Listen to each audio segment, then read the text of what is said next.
Muito boa noite, pessoal. Sejam bem-vindos a mais um Devaneios do Café. E só deixa eu fazer uma coisa. Essa luz está me atrapalhando aqui. Aí. Bem-vindo, pessoal.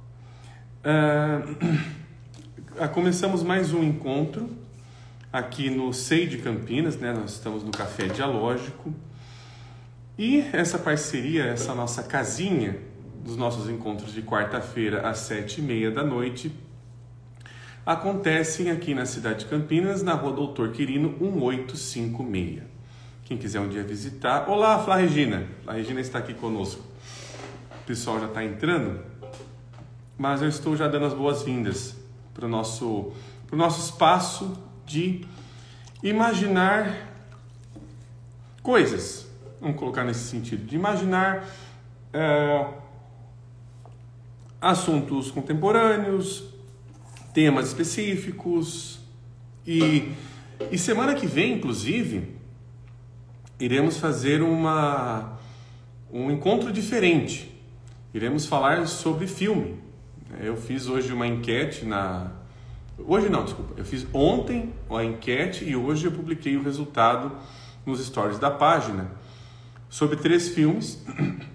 Por que você elegeu 3 filmes? Porque eu assisti esses 3 filmes. Eu não vou falar sobre filme que eu não assisti ou filmes aí que não estão tão frescos na minha memória. Então eu elegi 3 filmes mais recentes dos quais eu vi e propus que nós conversarmos semana que vem, da gente se debruçar um pouco sobre aquilo que esses filmes possam também estar nos fazendo imaginar sobre a vida, sobre algumas coisas, onde eles nos tocam. Então, de alguma maneira, nós vamos ter essa proposta na semana que vem. Hoje, nós vamos continuar o tema da semana passada. A Valéria. Boa noite, Valéria. Valéria, que inclusive, tanto a Flá Regina, né, que deu oi, quanto a Valéria já estão participando do nosso sorteio, que eu vou inclusive falar no final da live. Todas as lives agora a gente vai falar sobre esse sorteio. Inclusive, hoje vai ser a penúltima live para nós colhermos aí as pessoas que assistem-nos ao vivo. Então hoje são mais 2 pessoas que eu vou ali escolher, que participam mais frequentemente. E semana que vem serão os 2 últimos perfis aí que eu vou selecionar. Aí depois a gente faz um sorteiozinho aqui. Eu vou ver ainda como é que eu vou fazer. Se é melhor fazer eletrônico ou por papelzinho mesmo, a gente vê. Mas a gente vai continuar o nosso tema. Boa noite, Enila. A Enila está chegando aqui. A gente vai continuar o nosso tema da semana passada, que a gente tinha combinado, que tinha bastante coisa que a gente não tinha comentado ainda,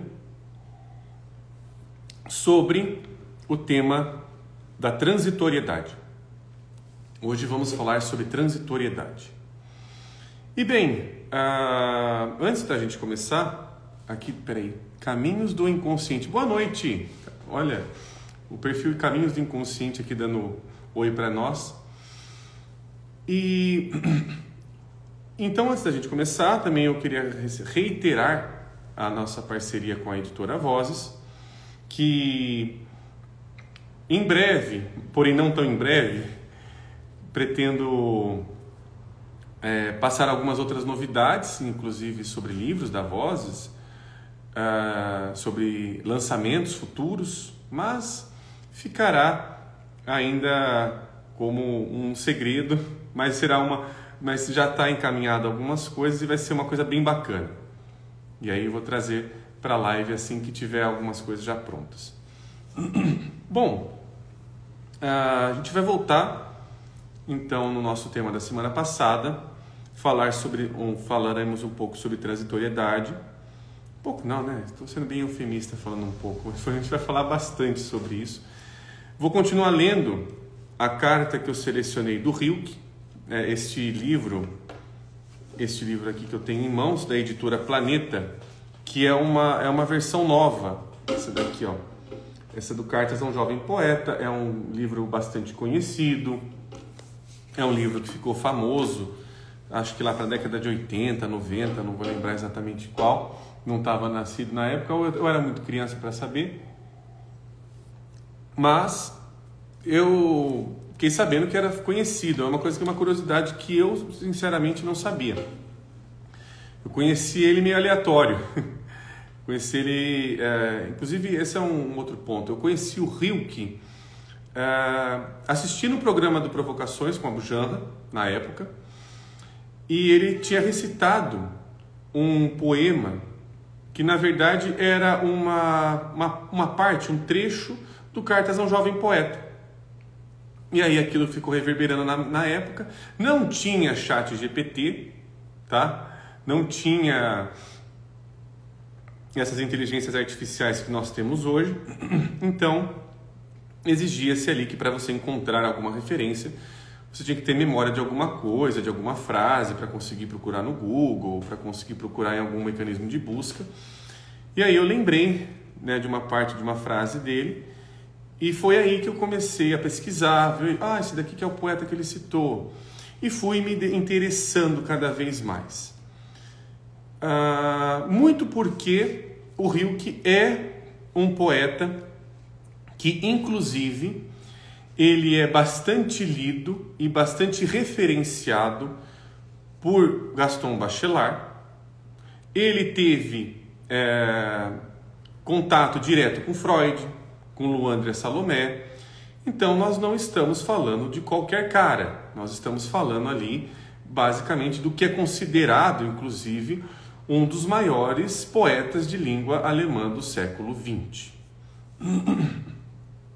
Este é Rainer Maria Rilke, com o qual nós nos debruçaremos e nós conversaremos com o que ele traz sobre o nosso tema da transitoriedade. Na live passada, nós começamos a falar sobre o tema do último artigo que tem neste livro. Eu sinceramente não sei. Eu sei que, por exemplo, esse livro aqui novamente, tem edições da editora Globo, eu acho que não sei se tem da Pinguim, que é uma vertente da Companhia das Letras, eu realmente não vou lembrar agora se tem. Mas esta versão aqui da editora Planeta, das outras que eu já li, esta é a única que eu vi que tem este artigo do Freud, que inclusive é o nome da nossa live. O artigo do Freud que tem aqui chama Sobre a Transitoriedade. E o que é interessante, aqui o Freud descrevendo a conversa. O Freud ele está quase que colocando a gente no meio da conversa que ele teve ali com o Rilke e também com outro rapaz, que eles estavam andando juntos, eles estavam caminhando, e aí surgiu esta reflexão no meio da conversa ali. Se não me engano, o artigo é de 1915. Nós falamos na live passada, deixa eu ver aqui. É isso mesmo, novembro de 1915. Então, acho que já tinha eclodido a Primeira Guerra Mundial. Não tem todas as referências históricas de cabeça, mas sim.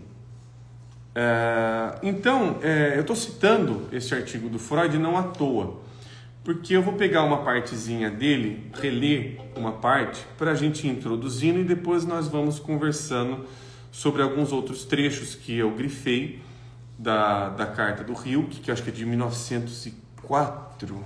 Deixa eu ver. Vou pegar a referência aqui, é de 1904, é isso mesmo. Que ele vai falar bastante, porque é uma troca que ele está tendo com o Franz Capus. O Franz Capus ele é um aspirante a poeta. Acho que ele é jornalista, era alguma coisa assim, eu não vou lembrar qual era a profissão dele agora.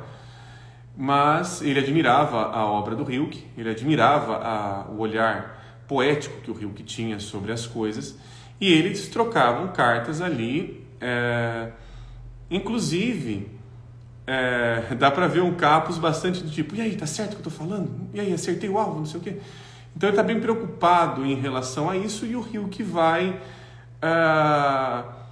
introduzindo, se a gente pode colocar dessa maneira, ele vai apresentando ao Capus a necessidade de, primeiramente, bom, você quer ser poeta? Então é o seguinte, meu caro, você tem que aprender a ser sozinho. Porque acho que o Rilke ele traz bastante isso na obra dele, tanto na poesia quanto no romance que ele escreveu, do Caderno de Malta Norris Bridge, que ele coloca a necessidade do poeta dele saber que o que ele está vendo, que tudo o que ele está vendo é uma fantasia que conversa com outras fantasias e, ao mesmo tempo, ele vai caminhando para o essencial. O Rilke ele coloca a solidão como essencial porque é a solidão que relaciona-se com que em nós há algo de essencial ali acontecendo. Há algo de importante acontecendo, algo de íntimo, individual acontecendo dentro de da solidão como sendo um lugar que nos tira do lugar comum e nos coloca em um lugar mais apropriado, no sentido de próprio, no sentido de meu, no sentido de isso tem a ver comigo, isso tem a ver com a minha essência, isso tem a ver com os meus anseios, com os meus desejos, com os meus sonhos. Então, se a gente quer se conhecer, nós precisamos ter algum contato mais íntimo com a nossa solidão. A nossa solidão, ela é como se fosse... vou fazer uma analogia aqui. A solidão é o lugar onde apenas as visitas mais importantes entram. Agora colocando uma analogia de como se fôssemos uma casa. E uso essa analogia, inclusive, porque o Rilke vai utilizá-la para conversar com o Capus sobre a necessidade dele perceber que quanto mais solitário ele está, mais algumas coisas vão se mutabilizando, vão se modificando. A solidão é aquilo que em nós é um propulsor de mudanças. Sem solidão não acontece uma mudança verdadeira no sentido de íntima. E boa noite, Vitor. Vitor está chegando aqui. Bom, então primeiro eu quero pegar um trechinho, um pequeno recorte do artigo do Freud sobre a transitoriedade. Inclusive, vou apresentar para vocês aqui, que essa é a edição que tem este artigo aqui, tá o Freud aqui, que é o Freud que escreveu. E aqui o Freud fala que aqui ele estava passeando, esse jovem poeta que era o Rainer Maria Rilke, ele está passeando com o Rilke. Agora, o Daniel, oi Daniel, o Daniel chegando.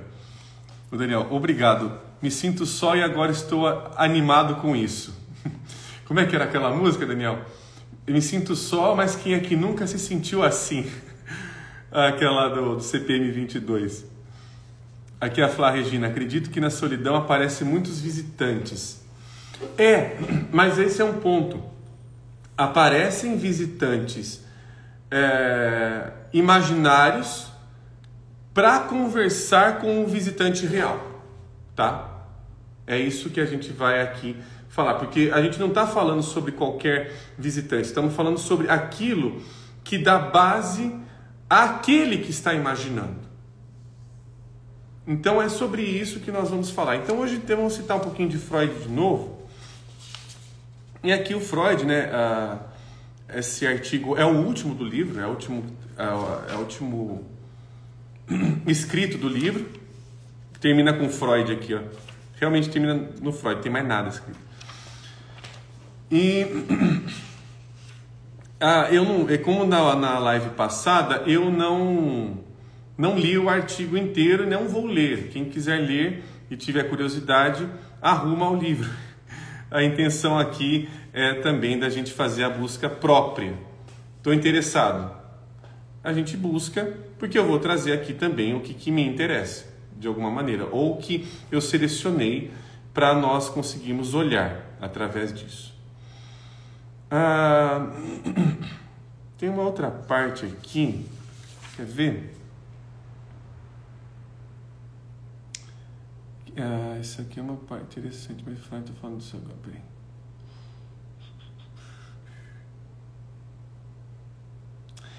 Tem umas coisas que o Freud fala aqui, quer ver? Uma vez superado o luto.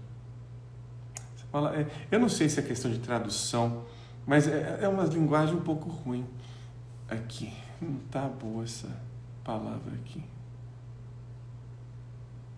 Eu acho que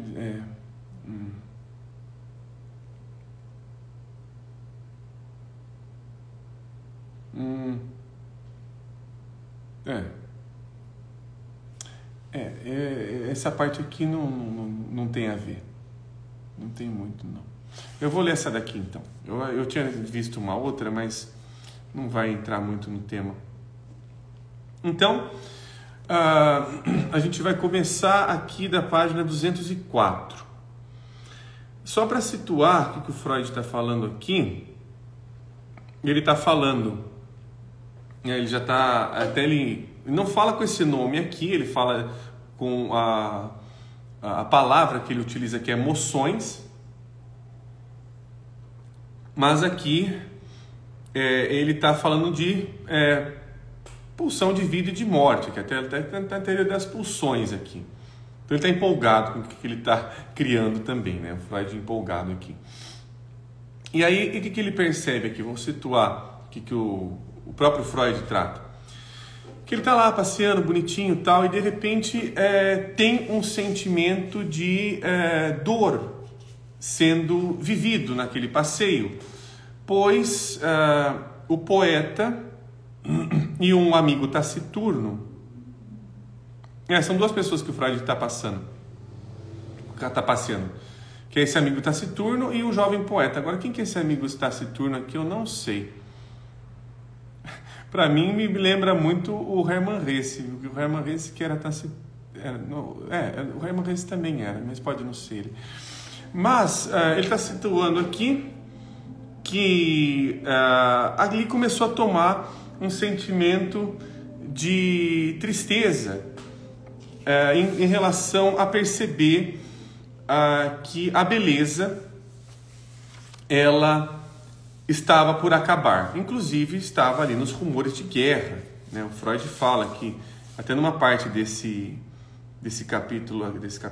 artigo aqui, que irrompeu a guerra e roubou a beleza que dispunha o mundo.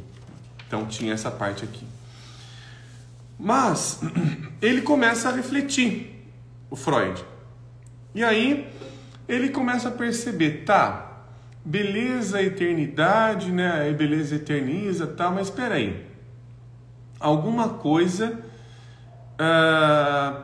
parece que a beleza tem a ver com transitoriedade. E aí o Freud começa a refletir sobre isso. Mas o que tem a ver? Beleza e transitoriedade. Ou seja, o que tem a ver o belo e a perda do belo?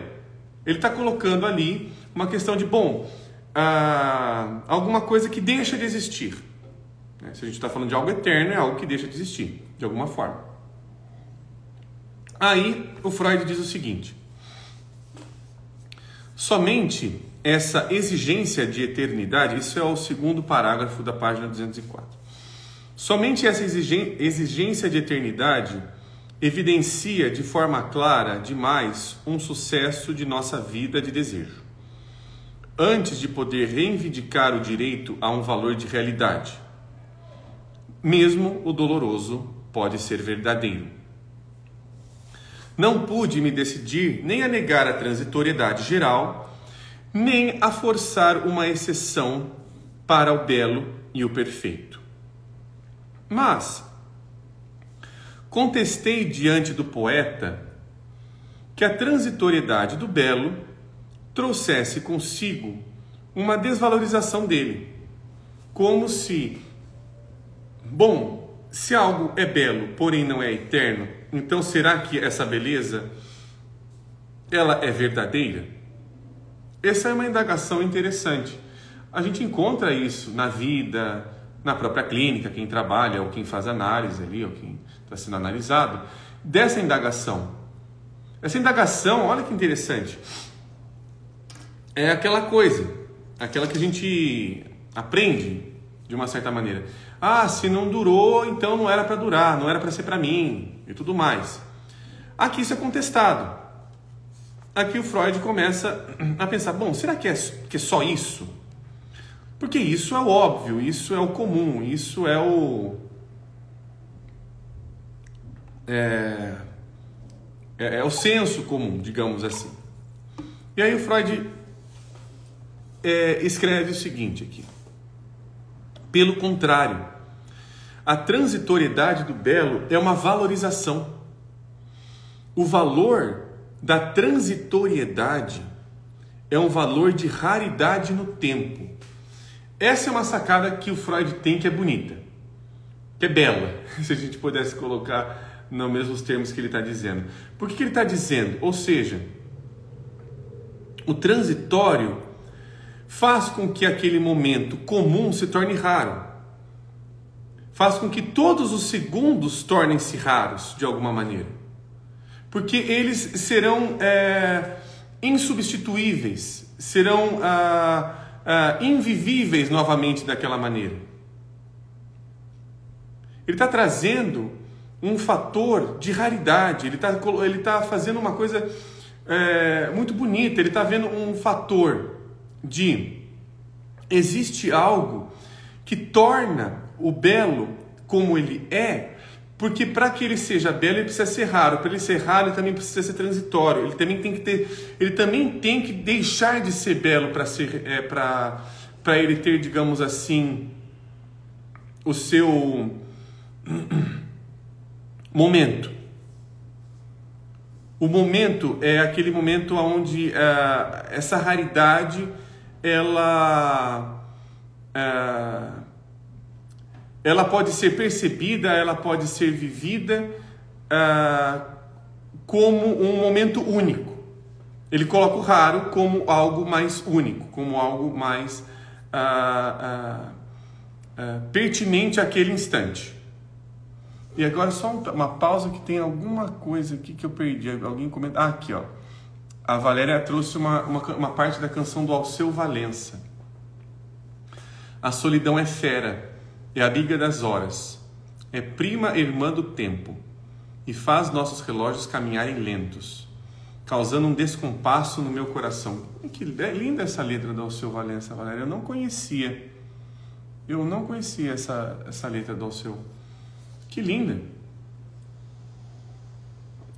E sim, a solidão, ela transforma a nossa noção a nossa noção e a nossa relação com o próprio tempo. É o que nós estamos falando aqui. A nefelibata é como se fosse um fragmento do infinito que se revela por um segundo e depois desaparece, deixando apenas o eco de sua magnificência e o lamento da sua perda. Sim, inclusive, não à toa, o Freud ele utiliza bastante a palavra perfeito dentro desse artigo, porque o perfeito é algo que precisa incluir diretamente todos os tempos dentro dele. Passado, presente e futuro está fechado no perfeito. Ou seja, para que algo seja perfeito, ele tem que estar finalizado, tem que ter uma finalidade, tem que ter um destino, de alguma certa maneira. E sim, esse é o ponto. E aqui a última frase que eu grifei do Freud falando, a limitação na possibilidade da fruição. Olha que frase bonita aqui do Freud. Aqui o Freud foi poeta. A limitação na possibilidade da fruição aumenta a sua preciosidade. Olha que interessante, ele está dizendo que a transitoriedade é aquilo que aumenta, intensifica, embeleza mais. Olha que interessante, a beleza precisa da transitoriedade, porque sem transitoriedade, sem o seu destino, digamos assim, ela passa a ser uma coisa comum. E isso acontece mesmo, imagina. Se você é sempre o mesmo todo dia, você cansa desse olhar. Agora, quando você pode perder essa beleza, você pode resgatar ela em algum momento, você pode percebê-la ela em outro lugar, ela se torna preciosa. Por quê? Porque ela te movimenta. A transitoriedade é exatamente isso que nos coloca em movimento. Ou seja, ela é uma busca, ela é relevante. Sai dos planos comuns para entrar num plano, para entrar numa relevância mais imagética. E bom, eu acho que esse é o primeiro ponto que eu queria destacar aqui com relação ao tema, que eu queria voltar nessa parte aqui do Freud. E a gente vai terminar hoje, né, essa carta do Rilke de 1904. Eu, se não me engano, quer ver? Eu tinha parado na página 107 ou 106. Aí faltaria, eu acho que 3 páginas para a gente terminar essa carta aqui. Então, hoje vai ser pouca coisa que eu vou ler, eu acho, né, também, mas em relação ao que a gente tinha comentado na semana passada. Mas, antes de voltar aqui na carta, se bem que eu li mais na semana passada, tinha mais grifos aqui. Mas eu guardei uma outra coisa aqui para fazer uma introdução. Eu guardei uma outra parte do Rilke que ele manda para o Capus, que é de... olha só. Interessante aqui. É interessante que aqui a edição que eu tenho, a primeira carta do Franz Capus ao Rainer Maria Rilke, ela foi perdida, olha só, agora que eu tinha visto isso.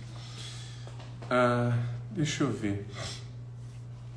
A Nina está perguntando, mas antes de você perguntar, Nina, deixa eu fazer um negócio aqui, deixa eu marcar o que eu tinha pego do Rilke, eu peguei essa parte, essa aqui eu já tinha grifado. Mas cadê a outra? Peraí. Será que é aqui? Eu acho que talvez eu não tinha grifado.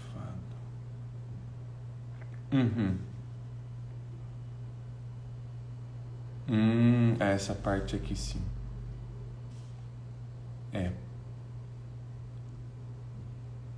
Eu vou ler essa partezinha aqui, essa aqui é a parte muito bonita. Eu vou guardá-la aqui, que tem a pergunta da Nina. Aqui a Nina está perguntando. Uma pergunta genuína. A beleza das grandes obras de arte, uma Pietà, por exemplo, sempre tive a ideia de uma beleza tão profunda e não transitória. Teríamos uma outra forma de ver a arte produzida e não artista? Então, Nina, o que é interessante em relação à arte que a gente está se referindo aqui? Acho que já cheguei a falar numa live ou em algum canto. Eu não sei se foi numa live, foi no seminário, eu não vou lembrar agora. Mas o que acontece? A gente trabalha, a gente tenta olhar para, por exemplo, uma obra de arte. Claro, ela tem ali o seu quadro, você pode pensar num quadro, numa escultura, né? Seja ela qual for. Porém, a gente, quando está falando desse olhar, dessa arte, é menos a obra. Claro, a obra vai trazer uma imagem, vai fornecer um determinado tipo de olhar. Mas o que nos interessa é como isso conversa com a psique. O que eu imagino aqui, né? Que quando a gente está falando sobre arte, sobre poesia, né? Como a gente está falando aqui do Rilke e tudo mais,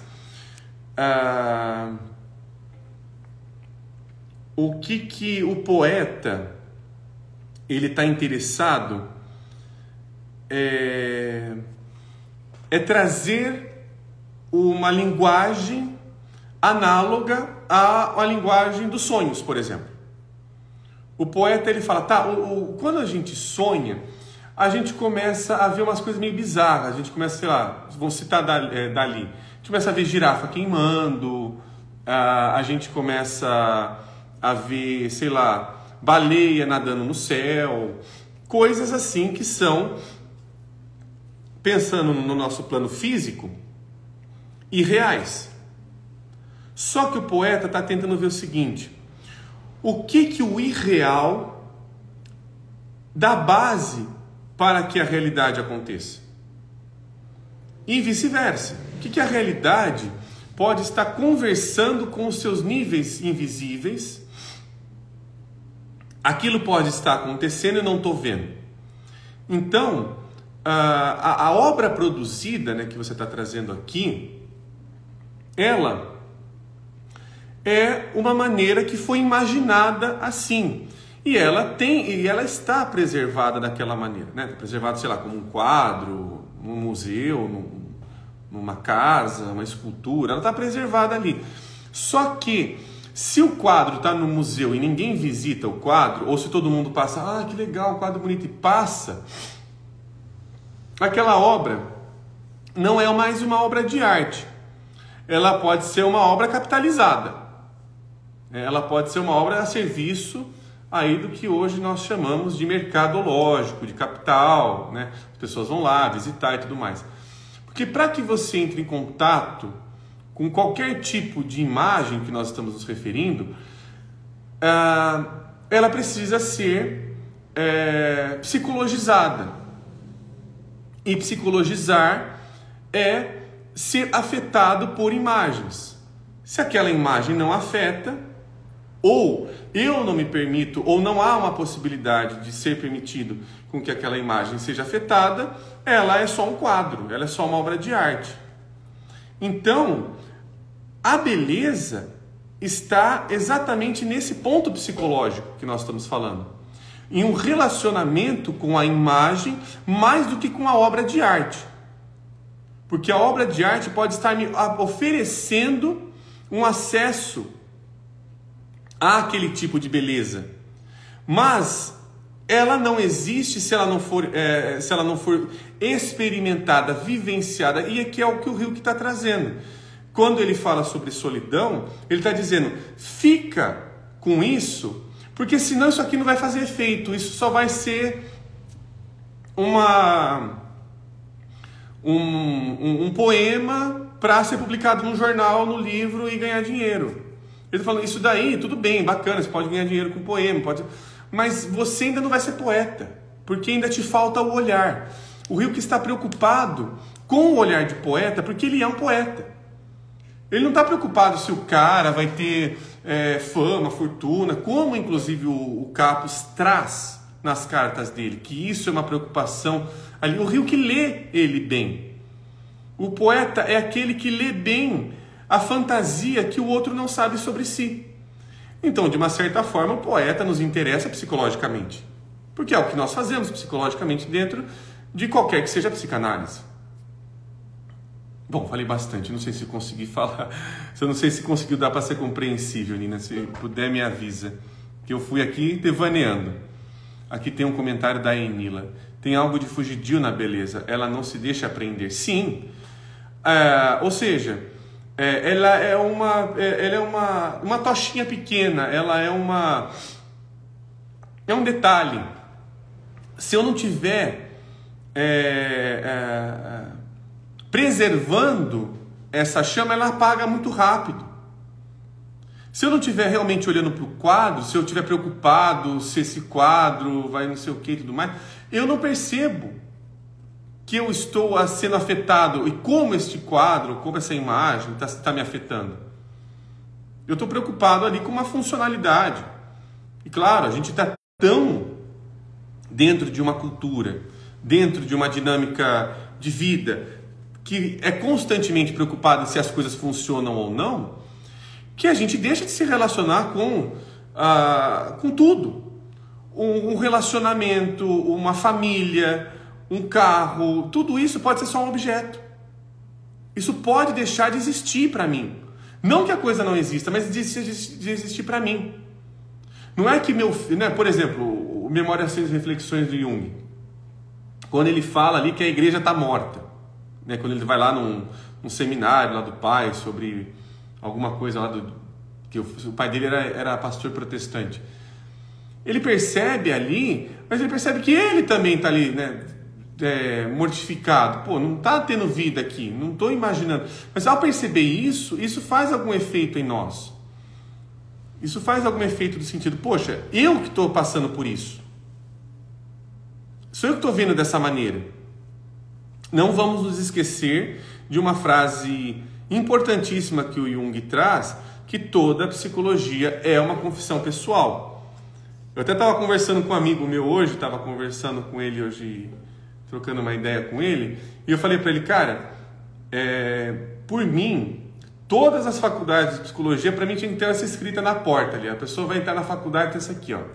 Toda psicologia é uma confissão pessoal. Para que, pelo menos, a gente tenha alguma posição de se lembrar ali que a gente está entrando a gente tem que ser humilde. E muitas vezes falta essa postura. Em diversos ambientes, principalmente o acadêmico. Não estou falando de uma verdade absoluta. Não estou falando de uma verdade científica, incontestável, que é assim, que funciona, piriri e pororó. Não, para a gente conseguir ser psicólogos, a gente precisa também saber poetizar. E poetizar é conseguir fazer relações mais próximas possíveis do não óbvio para o óbvio. Senão a gente não vai mudar, não é que vai mudar, senão a gente não vai se relacionar com aquilo que em nós sonha. A gente vai só monetizar, hoje em dia essa palavra tá na moda, né? Só vai monetizar o nosso sonho, só serve sonhar se ele me traz ali um benefício, principalmente material, financeiro. Isso é complicado, porque eu não posso sonhar qualquer coisa. Eu não posso imaginar qualquer coisa. E torna-se um risco se eu imaginar qualquer coisa, porque eu não estou mais sabendo ou tendo alguma consciência de que isso é um sonho, é irreal. Eu perco a capacidade, eu fico irracional, achando que tudo tem que ser racional. Devanei bastante agora, né? Aqui a Nina comentando. Enila, me vê a imagem do caleidoscópio. As mesmas pedras, muda-se o ângulo, muda-se a imagem. Lindo, é isso mesmo. É isso mesmo, é exatamente isso. O olhar muda. Quem muda é o olhar. Aqui, a Nina. Pietà é um instante, pedra que foi sonhada por um instante preciso. Aí a Nina. Obra capitalizada. Interessante. A arte mais no olhar. Sim. E aí a Nina. Voltando à solidão do rio, que só é possível apreciar essa beleza na profundidade da solidão. Sim. Porque se eu não tenho solidão, se eu não me relaciono com essa solidão, aquela imagem não está em mim. Eu não percebo ela em mim. A solidão, nesse sentido, é trazer, vamos pegar o nosso tema, transitoriedade. Eu trago aquilo que está em algum lugar para mim. Aquilo que está em algum lugar me acende uma chama, que é sentida de fora para dentro, mas ela acontece de dentro para fora. O rio que vai falar sobre isso. Ela é percebida inicialmente de fora para dentro, mas como ela é imaginada, a imagem ela se assemelha, ou seja, eu já tenho aquilo, eu só achei um semelhante, um correspondente, mas já tinha dentro de mim. Então a Pietà, ela vai conversar com a minha Pietà, que não é a mesma Pietà do cara que fez, do artista, não é a mesma. A Pietà só está viva porque não é a mesma para ninguém. Todo mundo que for ver a Pietà tem algum detalhe que muda. Se alguém não está mudando, se está, digamos assim, fazendo como, por exemplo, o Daniel que está aqui na live. O Daniel, ele é de uns excelentes críticos ao lacanismo, como tem o junguianismo também. Se a gente só está repetindo, que nem papagaio de pirata, o que o cara está falando, não tem imaginação nenhuma naquilo. Não tem vida. Pô, se eu quero saber o que o cara está falando, pego o livro dele e leio. Não precisa de você, né? E o você que tem isso? E a sua alma que tem isso? E o seu coração? Se isso te desperta tanto interesse, cadê você no que você está falando? Então, às vezes eu preciso cortar um pouco a relação com o autor ali para que eu consiga ler melhor. E claro, porque ele está me trazendo uma imagem. O Jung, o Lacan, eles são imagens hoje. Eles não estão vivos, eles estão mortos aí, no sentido físico da palavra. Eles são imaginados, mas talvez o problema não seja tanto o que eles falaram, mas como eles continuam sendo imaginados muitas vezes. Aí fica a provocação aí para o pessoal também. Aqui, pronto. Então, eu me estendi bastante aqui. Mas eu vou introduzir uma das frases mais belas que eu considero do Rilke para falar sobre transitoriedade, ou para finalizarmos a transitoriedade aqui, é esta daqui, que está nessa versão do livro que eu tenho na página 41, último parágrafo. Olha que beleza. Eu acho que isso é bem conhecido, pelo menos uma grande parte das pessoas aí já deve conhecer essa parte aqui, o Abu Janra já recitou ela, tal. Mas ela tem uma beleza que se renova cada vez que nós lemos ela de uma forma diferente, ou que as imaginamos. Porque imaginar é ver diferente. Se eu estou vendo igual, não estou imaginando. O Rilke diz o seguinte: não há competição com o tempo. Nenhum ano vale, e 10 anos não são nada. Ser artista significa não calcular nem contar, mas amadurecer como a árvore que não apressa suas seivas e tranquilamente permanece de pé nas tempestades da primavera, sem o medo de que depois não venha o verão. Ele virá, mas ele apenas chegará até os que têm paciência, que ali estão como se a eternidade estivesse diante deles, tão despreocupadamente silenciosa e ampla. Aprendo isso diariamente. Aprendo sob dores, às quais sou grato. Paciência é tudo. Essa é uma frase fantástica, essa é uma parte fantástica, porque o Rilke está falando aqui que um dos fatores para que haja transitoriedade é a paciência.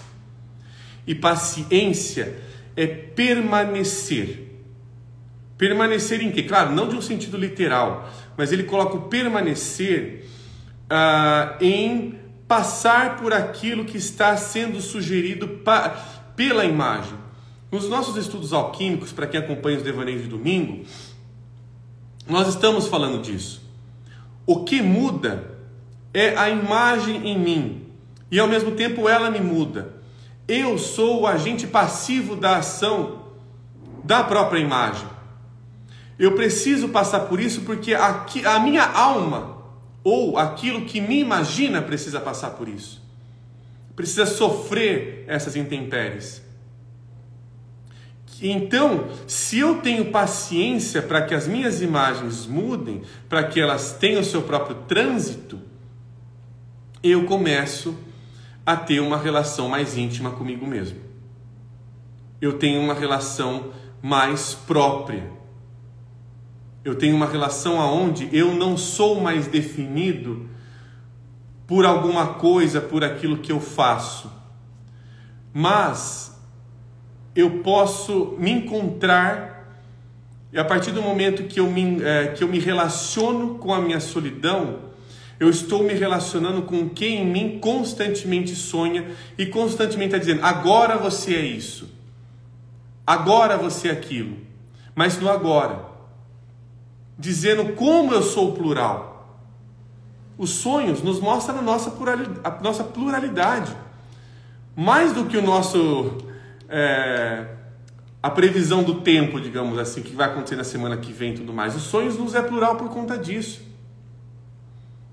Ele nos traz alguma relação a ser imaginada, a ser preservada como uma relação, como algo que é íntimo, que é meu, que não vai adiantar com que uma outra pessoa fique ali numa postura explicativa dizendo o que é isso, o que não é. porque eu posso me afastar de mim mesmo. Ficar com essa angústia do paradoxo é ficar com o que me é de mais íntimo, porque exatamente isso está transformando a minha visão. Esta angústia está transformando a minha visão. Não à toa, a psicanálise, ou qualquer que seja a psicanálise, ela reverencia a angústia como chegamos em alguma coisa que verdadeiramente, realmente está sendo vivida, está sendo sentida, está sendo sofrida, no sentido de passar por isso. Uma revolução íntima. Sim, é exatamente isso, né, Felibata? Tem alguns comentários, pessoal. Eu vou ter que ler e infelizmente não vou conseguir comentar, porque senão eu vou perder agora. A gente vai ficar aqui numa outra live. A gente vai fazer uma outra live. Como esse assunto desperta. É um assunto que desperta mesmo. É um assunto bonito demais. Deixa eu ver aqui os comentários. Deixa eu subir. A Enila. Para a Estia, receber o transitório, a lareira, precisa estar acesa na solidão do lar. Sim, a gente precisa ter um lar para que haja lareira. Ou ter lareira é ter um lar também. É uma relação íntima em relação a lareira e o lar. Ou seja, se eu não tenho alguma chama íntima, não tenho casa. A house is not a home, como diria a música. Nefelibata, o poeta é como um alquimista da linguagem, né? Transforma a realidade e revela novas dimensões da experiência humana. O poeta é um alquimista da linguagem, mas mais do que da linguagem, das imagens. O poeta é aquele que sofre as imagens, é aquele que se propõe a estar ali reverenciando o que o visita. Ele está permitindo, ele permite com que a ação do que está acontecendo o afete. Mas claro, não de uma maneira do tipo, vou ficar ali largado, sem fazer nada, tal. Não, ele é aquele que quando está sendo afetado, está sendo animado. O paradoxo e a beleza em relação ao poeta é que ele percebe que as imagens são transitórias. Ela não vai me deixar nesse lugar. Ela não vai me manter parado. Ela vai me colocar num lugar que eu não sei. E esse lugar me interessa. Porque é ali que tem algo que é, digamos assim, vamos colocar que se eu já sei o que eu vou encontrar dentro ali de, sei lá, de uma peça, de um filme e tudo mais, esse filme se torna irrelevante. Mas se eu estou assistindo o filme para assisti-lo de novo, e realmente é de novo, ou seja, tem algo novo acontecendo ali, tem alguma coisa desse filme que está sendo afetando de alguma outra forma, o filme está vivo em mim.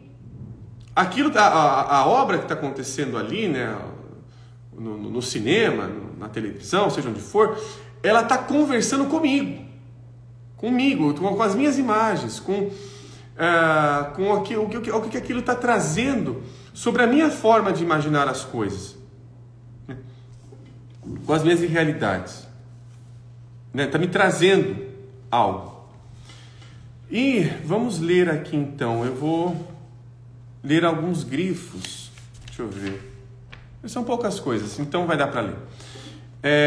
Eu vou ler alguns grifos que tem na página 107 e a 108, que a 108 tem uma coisa linda aqui. Eu vou chegar lá. Página 107. Está aqui no meio desse parágrafo grande aqui, que é um parágrafo único aqui. Pois não é apenas a letargia que faz com que as relações humanas se repitam, tão indizivelmente monocórdias e sem renovação de caso a caso. É a retração diante de qualquer vivência nova e imprevisível, à altura da qual cremos não estar.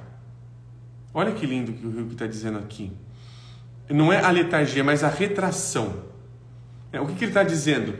é menos um movimento ali mortificado e mais um movimento de defesa. Ele coloca essa retração como uma defesa de isso aqui não pode acontecer. Isso aqui vai atrapalhar o meu cotidiano. Tudo aquilo que atrapalha o meu cotidiano é expurgado, é retirado. Isso é o nosso problema cotidiano em relação às nossas angústias. Puxa, coisa básica, vai atrapalhar vai atrapalhar o meu trabalho se eu dormir 1 hora a mais. Mas será que não é o contrário? Será que não está sendo o contrário? Será que a gente perdeu essa noção de algumas coisas que... Tá, e meu sono também não é importante? Meu descansar também não é importante? Então, fica aí a provocação. Mas só quem está preparado para qualquer coisa, quem não exclui nada, nem mais o enigmático, ou seja, o estranho, o que eu não conheço, viverá a relação com o outro como algo vivaz e sorverá ao máximo a sua própria existência. Olha que coisa bela. Aqui o Rilke continua. Aquela insegurança cheia de perigos é tão mais humana, ela que insta os prisioneiros nas histórias de Poe, Edgar Allan Poe, a tatear as formas de suas terríveis masmorras e não serem alheios ao indizível terror de sua permanência ali. Mas não somos prisioneiros. Não há armadilhas nem laços preparados para nós. E não há nada que nos devesse amedrontar ou torturar. O que o Rilke está fazendo? Encorajando. Vai para o diferente, vai lá ver o negócio ali. Vai, se joga um pouquinho. Se aventura, né? Dá uma de interessado, curioso, vai lá. A curiosidade matou o gato, mas o gato tem 7 vidas. Aproveita, perde uma delas, que talvez você ganhe outras.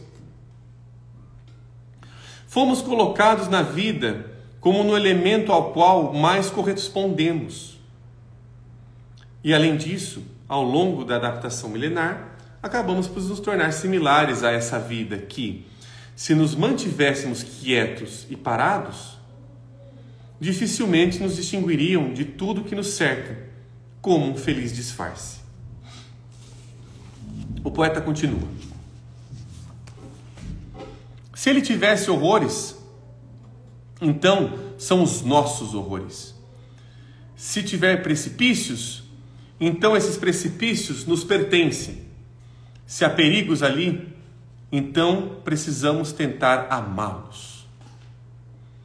Talvez, eu estou lendo só meus grifos, tá, pessoal? Estou correndo aqui para dar o tempo.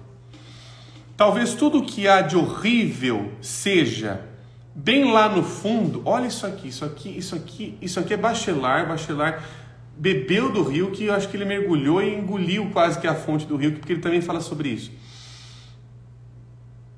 É Bachelard?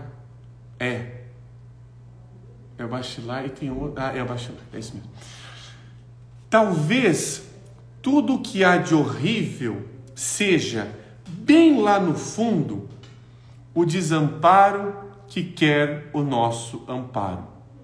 Isso aqui é de uma beleza poética que só um poeta conseguiria ver isso. Ele não está vendo o feio, o horrível, o terror como sendo algo que é contrário à beleza, à vida e a tudo isso que a gente está falando. Ele está vendo que o horror é estar desamparado. Horror e desamparo é algo que tem uma intimidade. Ou seja, a beleza ou a falta dela, ou melhor, a falta da beleza não é porque ela é feia, ou porque ela é contrária do belo, ou porque ela não está nos padrões do belo, mas é porque ela está desamparada. Ou seja, ao amar tudo no sentido agora não literal da palavra, tudo, tá? Mas amar tudo no sentido, aquilo que me vem, aquilo que me convoca a ver, aquilo que me convoca a uma relação, se eu realmente me permito ver ali, a própria fantasia daquilo muda e o amparo pode até ser mesmo estar distante daquilo. É amparar mais do que exterminar. Tome cuidado de exterminar aquilo que você não sabe, pois você pode estar desamparando. Você pode estar terrificando a si mesmo, porque é o que o Rico está dizendo aqui. Se tiver horrores, então eles são os nossos horrores. Traz para si. É o movimento de reflexão que o poeta traz. O que acontece no mundo é similar ao que acontece conosco. Por que o Senhor quer excluir da sua vida qualquer inquietação, qualquer sofrimento, qualquer tristeza, já que o Senhor não sabe o que esses estados operam no Senhor? Ou seja, por que raios? É o que a gente faz, gente. É o que a gente faz todo dia. Pô, a gente vai fazer um monte de terapia por aí, que a gente está falando, como é que eu resolvo o meu relacionamento que não está dando certo? Como é que eu saio desse relacionamento? Mas eu nem sei o que ele faz em mim. Eu nem sei como é que ele opera em mim. O eu que está dizendo, que loucura que você está fazendo, cara? Que louco! Você está pegando um negócio que é seu e está jogando no lixo, só que basicamente você está jogando a sua consciência no lixo. E não o negócio em si. Porque ele não existe, ele é irreal. Ele pode se transmutar. E é o que ele faz cotidianamente. Ele passa de uma pessoa para outra porque a fantasia continua perseverante. Porque ela não depende de você para viver. Dá uma olhada. Que loucura que você está fazendo. Coisa pirado. Claro, está falando isso com ele também, né? Por que o Senhor quer perseguir a si próprio com a pergunta que indaga de onde vem isso e para onde tudo isso vai? Né? Ou seja, por que você quer logo dar uma finalidade para o negócio que é sua e não do negócio? Já que o Senhor sabe que está em transições e não desejaria nada mais intensamente do que se transformar. Se algo dos seus processos estiver adoentado, pense que a doença é o meio pelo qual o organismo se liberta daquilo que é estranho. Então, precisamos apenas ajudá-lo a ser doente. Isso daqui é só um poeta que falaria. É só um puta de um poeta falando da linguagem mais absurda aqui, que falaria um negócio desse. Só um baita de um poeta que fala assim: a gente tem que ajudar o doente a ser doente para que a sua doença tenha o seu fim, e não de que ela tome a minha vida e faça com que eu seja o fim. Olha que coisa magnífica. Eu preciso deixar a doença, preciso deixar o doente ser doente, a doença ser doença, porque aí talvez ela possa seguir o destino dela e o meu. Senão o meu destino vira o da doença. Senão o meu destino vira da imagem. Senão o meu destino vira o mesmo destino do Narciso, vira o mesmo destino, claro que o Narciso não é uma doença, mas estou colocando aqui, que vira o destino daquilo que eu não sei. Então eu sou... Por isso que é difícil trabalhar com diagnóstico, porque o diagnóstico já diz para onde o negócio vai. Então eu tenho que só seguir a tabelinha aqui para adiar o fim, né? Pensando aqui na música que eu falei para o Daniel. Voltou o relógio para trás, tentando adiar o fim. Ou seja, eu estou correndo atrás do nada. A partir do que lhe aconteceu, deixe apenas acontecer. Né? Olha só ele colocando no presente. E último grifo. Não para ser difícil, mas por isso também não parará de crescer. Ou seja, acolher o difícil é acolher aquilo que em nós não sabe o que está acontecendo ainda, e só permitindo, imaginando, que em algum momento isso surge, em algum momento a estralada, a chavinha vira. A transitoriedade, o transitório é o que o Rico está trazendo aqui, ó, essa parte aqui, só um pequeno fechamento aqui, cadê? Aqui. Por que o Senhor quer perseguir a si próprio com a pergunta que indaga de onde vem isso e para onde vai? Já que o Senhor sabe que está em transições e não desejaria nada mais intensamente do que se transformar. Ou seja, é a transformação que tem que dizer o seu destino. O destino dela participa do meu, mas é dela, ela está em transição, ela vai acabar, o momento dela. Por isso que eu quis dizer aquela frase do Hilke: o verão há de vir, mas ele só vem se você tem paciência para que o próprio clima mude. Senão você vai ficar vivendo o inverno a vida inteira, mesmo que tenha sol. Porque o sol não é esse sol que está lá, que nasce mais tal, lá no sistema solar, pipipipopopó, na Via Láctea. Não é esse sol. O sol, quem está dizendo que é o verão, né, que estou usando como uma analogia, é que é um despertar da própria consciência, não do meu querer sobre ela. A própria consciência vai iluminar as coisas, vai dar um clarão de alguma maneira. Vai trazer, vai nascer de alguma forma. Então o sol nos proporciona essa possibilidade de algo, de alguma luz que nasce em nós. O poeta não está vendo o sol lá fora, está vendo o sol em mim. Por isso que eu trouxe o Hilke, ele fala sobre isso. São os meus horrores, as minhas preocupações. Como é que isso nasce? Como é que isso é em mim? Como é que isso funciona em mim? Para onde isso vai? Não me interessa tanto se eu estou em relação com o sol. Que talvez eu goste tanto dele que eu não quero que ele vá embora.